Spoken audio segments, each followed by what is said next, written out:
We finally have our first upgrade frenzy of the season. Imola is the track that every single year brings a variety of upgrades for a bunch of different teams. It's a really easy track to actually test the data you got from the wind tunnel now putting it on track.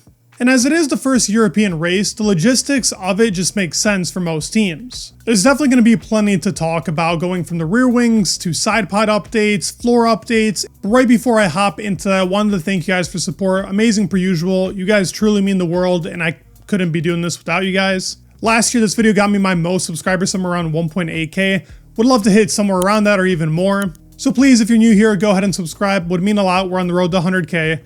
Let's get started with the rear wings being brought in Imola. Per usual, we're going to look at the top 4 teams, and because it is 2025, the last year of regulations, each team probably has around 3 or 4 different rear wings that they bring from track to track depending on downforce. If you look back to 2022, it was like every second or third GP we would have a different rear wing with a variety of changes on it. Looking at McLaren, per usual, the exaggerated lower spoon.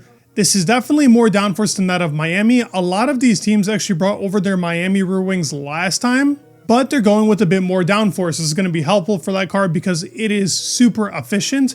It is a little draggy in comparison to others, but that doesn't really matter when you have such an advantage in the race, and their qualifying trim is extremely strong as well. It's going to be a 3 out of 5 on the scale. It's pretty heavy in comparison to what we've seen from McLaren. Looking at Ferrari, both teams like to have an exaggerated lower spoon in comparison to others and put a good focus in obviously that middle dip of the lower section of the rear wing. It seems like Ferrari has now modified on every single rear wing that upper edge part getting towards the corner. They're also rocking a 3 out of 5. It might look a little bit more exaggerated on the McLaren, but they're both at about a medium downforce. For Red Bull, it's not the greatest shot, but still amazing by Albert to always get these 4 pictures. It's amazing that we can see it and compare it every single time because of him. But as you can see, they're never as exaggerated like the McLaren or the Ferrari on the lower spoon. Upper section is a bit heavier than that of the 2 cars we just talked about, but they're rocking medium as well. Their way of really leveling out their rear wing is much more subtle than that of the McLaren or the Ferrari, who obviously have that big middle dip. And then Mercedes also rocking a 3 out of 5, not different to what we've seen.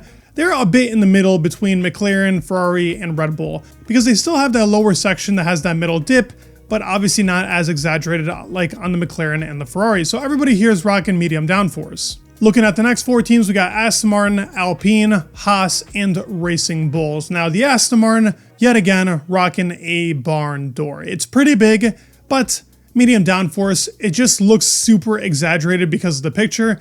Their lower section of the rear wing is much smaller than that of the previous teams we were looking at, and the upper section is bigger, but it really just depends on the team's philosophy on how they're going to run it. We have seen this rear wing be ran before, so it's nothing new. A 3 out of 5 for the Aston Martin. Alpine, very middle grounded in the lower section and the upper section, 3 out of 5 as well.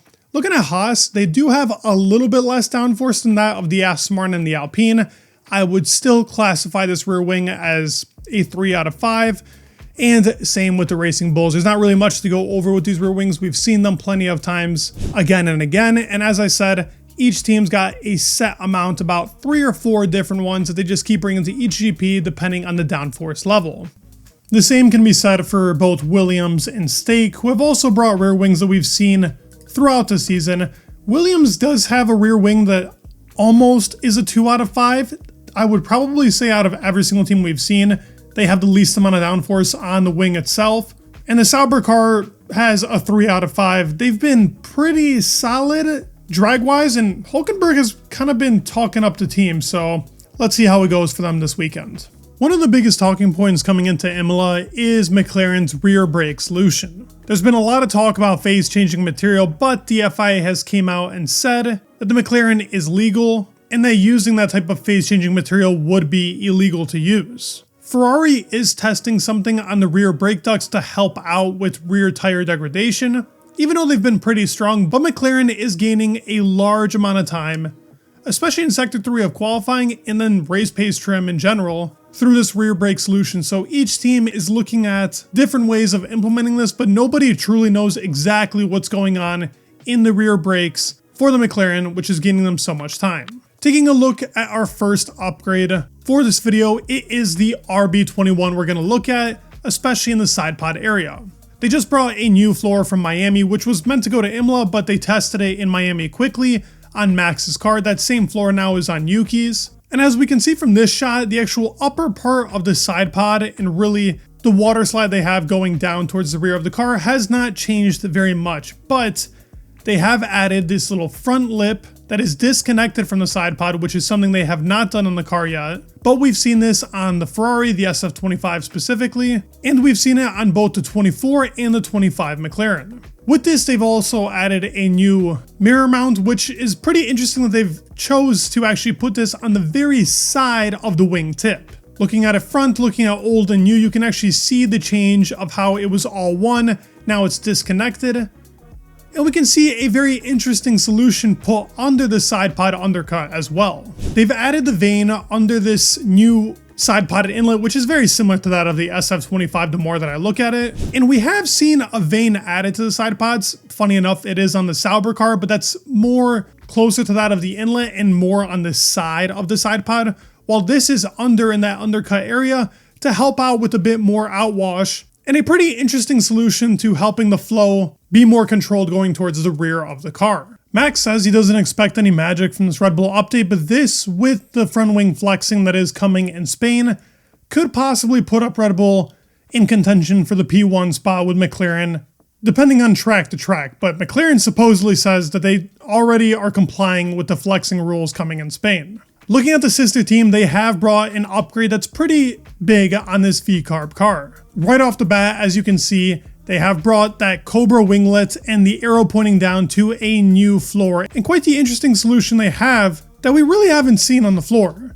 It's a little winglet trying to control the flow around that edge, an interesting solution I have yet to see on any car. The Cobra winglet we've seen plenty now, and it seems to be the most common solution to have around the halo. McLaren's is a bit different, so is Red Bull's, but Ferrari and Aston Martin and now Racing Bulls all have that same look around the halo. And if you look at the engine cover, I might be wrong here, but it looks slightly different, especially with that middle indent right after, controlling more flow going down that actual slide pod. And speaking of the side pod itself, the shape of it has changed to have a bigger, more drastic undercut than it was previously on the car. So a pretty big update.